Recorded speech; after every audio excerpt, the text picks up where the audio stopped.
देशकै पहिलो उद्योग कल कारखाना भएको यो ठाउँ हो, यो क्षेत्र हो। यहाँनिर खाने तेलदेखि मरमसलाका फ्याक्ट्रीहरू छन्, इन्डस्ट्रिजहरू छन्। तर जुन बेलामा त्यो फ्याक्ट्रीहरू खुले, त्यो इन्डस्ट्रीहरू खुले, त्यसपछि नयाँ खुलेका छैनन्। नयाँ फ्याक्ट्री खोल्नु पर्यो भने 10वटा नेतालाई ढोग्नुपर्छ, 10वटा कर्मचारीलाई पकाउनुपर्छ, अनि बल्ल बल्ल फ्याक्ट्री खुल्छ र त्यो फ्याक्ट्री चलाउन थालेपछि चन्दा आतङ्क सुरु हुन्छ। अब त्यो पर्दैन, त्यो नपर्ने गरी व्यवस्था बनाउन चाहन्छ राष्ट्रिय स्वतन्त्र पार्टीले।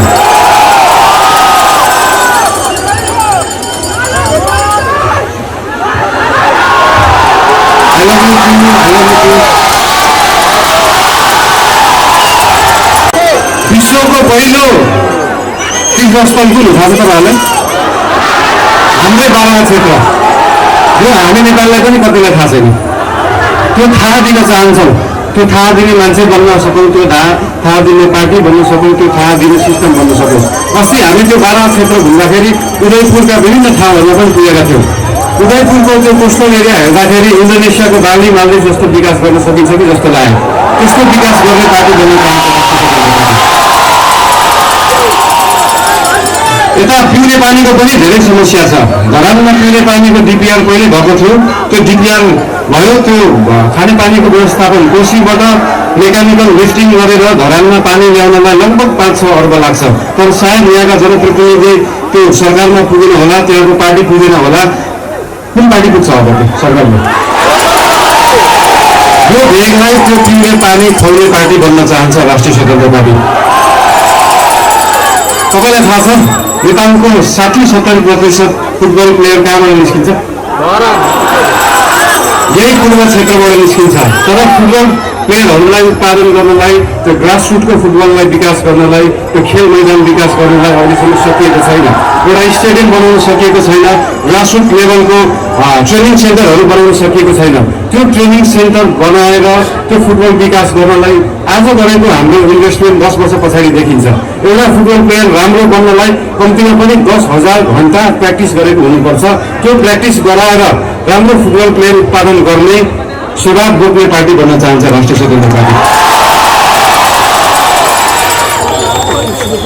र अन्त्यमा जसरी यो सिलाम साकमा लासुन्छ, यो सिलाम साकमाले मृत्युलाई छेक्छ, मान्छेलाई कालबाट जोगाएर राख्छ, त्यसरी नै देशलाई जोगाउने पार्टी बन्न चाहन्छ राष्ट्रिय स्वतन्त्र पार्टी। यिनको राजनीति अवैध कसर व्यवसायीको चन्दाबाट चल्छ। हामी त लक्ष्मी परिवारलाई दिशा खुवाएको रिपोर्टिङ गर्दै यस्तोको विरोध गर्दै गर्दै स्टुडियो छिरेको मान्छे हाम्रो आवाज चम्किन्छ। तिनको राजनीति शिक्षालाई चरम राजनीतिकरण गर्दै विद्यार्थीहरूलाई यहाँ होइन विदेशमा पढ्नुपर्ने वातावरण बनाउनेमा बित्छ होला। हामी त विद्यार्थीहरूलाई कर्के नजर लगाउनेको सातो मिलेर रिपोर्टिङ गर्दै राजनीतिमा आएको हुनाले हाम्रो आवाज अलिकति चर्को हुन्छ। हामीलाई दुखेको लागि हाम्रो आवाज चर्को हुन्छ। उपस्थित आउनुभएका दाजुभाइ दिदीबहिनीहरू, इतिहासको एउटा सङ्गीन, इतिहासको एउटा महत्त्वपूर्ण पलको धेरै टाढा छैन, हाम्रो नजिक छ। यतिखेर म केही कुरा मात्र यहाँ जोड्छु, धेरै कुरा मैले भन्नै पर्दैन। तपाईँको यो उपस्थिति, यो शानदार उपस्थिति र हरेक आँखामा भएको आशा र भरोसाले सबै बोलिसक्यो। मैले बोल्नु पर्दैन, सब बोलिसक्यो। म एउटा जानकारी गर्न चाहन्छु। राष्ट्रपालले आफ्नो कुराहरू राख्दै गर्दा कतिपय मानिसहरू आत्तिएको देखिएको छ। म निर्माण व्यवसायी साथीहरूलाई विज्ञप्ति निकाल्नु पर्दैन। विज्ञप्ति होइन, अब ठुला यो इक्विपमेन्टहरू कसरी खरिद गर्ने हो, रातारात कसरी विकास निर्माण गर्ने हो, त्यतातिर लाग्नुहोस्। विज्ञप्ति निकाल्नु पर्दैन। अब देश विकास निर्माणको बाटोमा अगाडि बढ्दैछ। अब हामी असुरक्षित हौँ कि भन्ने हो। बाँध्ने भनेको कानुनले बाँध्ने भने हो, मान्छेलाई डुलीले बाँध्ने भने होइन। कानुनले बाँधेर काम गराउने भने हो, कानुनले नै बाँध्ने हो। 20 वर्ष सांसद र मन्त्री भएपछि बल्ल बाटोघाटो बनाउनलाई 12-15वटा कानुन फेर्नुपर्छ भन्ने ज्ञान आयो तपाईँहरूलाई? बल्ल ज्ञान आयो। तपाईँको ज्ञान तपाईँसँग राख्नुहोला। म सबै निर्माण व्यवसायी साथीहरूलाई भन्न चाहन्छु, नसकेसम्म 2 शिफ्ट 3 शिफ्टमा काम हुन्छ, रातारात काम हुन्छ। तपाईँसँग भएका उपकरणहरू पर्याप्त छैनन् होला, विज्ञप्ति निकाल्नु पर्दैन। के इक्विपमेन्ट ल्याउनु पर्ने हो, कसरी ल्याउनु पर्ने हो, त्यसको तयारी गर्नुहोस्। अब नेपाल विकास निर्माणको बाटोमा जान्छ, कसैले छेड्नु सक्दैन। शिक्षक साथीहरू पनि सङ्गठित भएको सुनियो। हाम्रो पेसागत सङ्गठन सङ्कटमा पर्यो, पेसागत सङ्गठन खारेज गर्न पाइँदैन भन्ने कुराहरू गरेको सुनियो। चिन्ता नगर्नुहोस्, तपाईँले स्मार्ट क्लासरुम कसरी बनाउने हो त्यसको योजना बनाउनुहोस्, राजनीतिको ठेक्का हामीलाई दिने हामी गराउनु। देशका विद्यार्थीलाई अब्बल शिक्षा कसरी दिने, हरेक क्लासरुम र हरेक विद्यार्थीको भविष्य कसरी बनाउने, तपाईँको सुरक्षा राष्ट्रपाको नेताले गर्दैन, राष्ट्रपाको नीतिले गर्छ, देशको शिक्षा नीतिले गर्छ। विद्यार्थीको भविष्य तपाईँ बनाउनुहोस्। मजदुर हुनुहुन्छ, किसान हुनुहुन्छ, सङ्गठित हुनुहुन्छ होला, तर राजनीतिक दलका रूपमा हामीले भातृ सङ्गठन वर्जित गरेको तपाईँलाई अधिकारबाट वञ्चित गराउनको लागि होइन, मात्र तपाईँलाई भोट बैंक बनाएर 35 वर्ष भोट मात्र लुटेर गएकाहरूले तपाईँको हकको संरक्षण गरे कि गरेन, एकपल्ट घर गएर आफ्ना छोराछोरी आमा बाबालाई अनुहार हेरेर आफैले आफैलाई जवाब दिनुहोस्।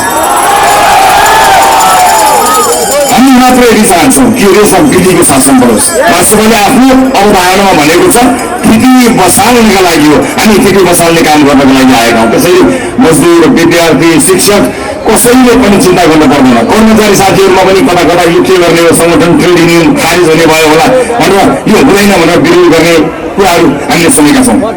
कसैले विरोध गर्नै पर्दैन। तपाईँहरूको रक्षा हिजोसम्म कुनै पार्टी या नेताले गरेको थियो होला। म फेरि पनि दोहोऱ्याएर भन्छु, कुनै नेता र पार्टीले कुनै पेसाकर्मीलाई रक्षा गर्नु पर्दैन, देशको नीतिले रक्षा गर्छ, नेताले होइन। विधिको शासन स्थापित हुन्छ, हामी त्यही गर्न चाहन्छौँ। बाँकी रह्यो सुशासन र भ्रष्टाचार। भ्रष्टाचारको कुरामा त राष्ट्रपति निर्मम छँदैछ। हामीले भनेकै छौँ, वाचा पत्र मार्फत भनेका छौँ।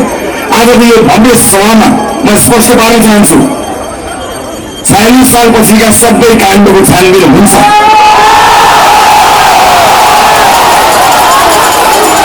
प्रतिशोध हुँदैन, हिसाब हुन्छ। प्रतिशोध हुँदैन, हिसाब हुन्छ। जति पनि लघुवित्त, सहकारी लगायतका जति पनि समाधान निकाल्न नसकेर आरोपमाथि आरोप लगाएर यसलाई समस्याग्रस्त बनाएर राख्ने तर समाधान नगर्नेहरूलाई म यही गरेर भन्न चाहन्छु, रवि लामी साहबलाई थुन्न बाहेक कुनै मान्छेले 1 रुपियाँ फिर्ता पायो? पाएन। आरोप मलाई लगाऊ, तर राष्ट्रपाको सरकारले 100 दिनभित्र छाना बचतकर्ताको पैसा फिर्ता गर्न सुरु गर्छ। धेरैले भन्छन् अब हाम्रो सरकार आएपछि सुकुम्बासीलाई उठाउँछ, गुल्जोर चल्छ भनेर भनिरहेका छन्। म यही सभा मार्फत सम्पूर्ण भूमिहीन सुकुम्बासी साथीहरूलाई भन्न चाहन्छु, तपाईँको समस्यालाई सबैभरि समस्या बनाएर राखेका जति पनि घोषणापत्रहरू छन्, ती घोषणापत्रमा यो अन्तिम पटक बनोस् भूमिहीनका नाममा भोट माग्ने। हामी दीर्घकालीन समाधानका लागि बालिनजीले आफ्नो वाचापत्रमा नै भनिसक्नु भएको छ, दिन गणेर हामीले भनेका छौँ। तपाईँहरू स्पष्ट हुनुहोला। फेरि पनि मैले रिपिट गरेर भन्नै पर्छ, यहाँ पनि मैले भन्नै पर्छ, शक्तिशाली आयोग बन्छ। त्यो आयोगमा राष्ट्रपाका मान्छे होइन, एमालेका, माओवादीका, काङ्ग्रेसका मान्छे होइनन्, देशका मान्छे, विज्ञ मान्छे र भूमिहीनको प्रतिनिधित्व हुने मान्छेहरू रहन्छन्। तिनको विज्ञताले बनाएको रिपोर्ट राष्ट्रपाले कार्यान्वयन गर्छ, गरिबको झोपडीमा होइन। यसैले सबैजनालाई म एकदमै स्पष्टसँग तयार हुनलाई अनुरोध गर्न चाहन्छु। यसपल्ट देशले अत्यन्तै आँट गरेर, साहस गरेर, हिम्मत गरेर एउटा इतिहास लेख्न आएको छ।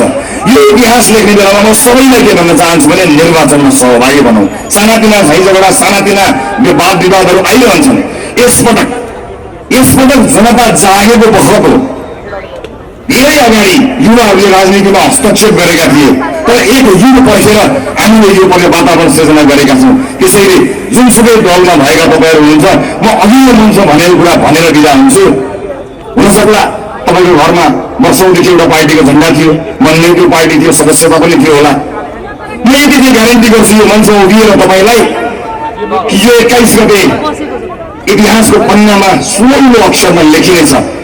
इतिहासको यो पाना पल्टिँदाखेरि तपाईँले गर्वका साथ भन्न सक्नुहुनेछ, मान्छे त म काङ्ग्रेस या एमालेको थियो, मेरो पार्टी अर्कै थियो, मेरो झन्डा अर्कै थियो, मेरो नेता अर्कै थियो, मेरो नारा अर्कै थियो, तर मैले घन्टीमा छोड हालेर देशमा परिवर्तन ल्याएको हो। मेरो योगदान छ। यसको परिवर्तनमा मेरो योगदान छ, मेरो लगानी छ भनेर तपाईँले वर्षौँपछि इतिहासको सुनौलो पन्ना पल्टाएर भन्न सक्ने गरी इमान्दारीपूर्वक काम गर्नेछु। म यति भन्न चाहन्छु यहाँहरूलाई। योभन्दा धेरै मैले भन्नुपर्ने केही छैन। गर्नुपर्ने दिनहरू आउँदैछन्। ती दिनहरूमा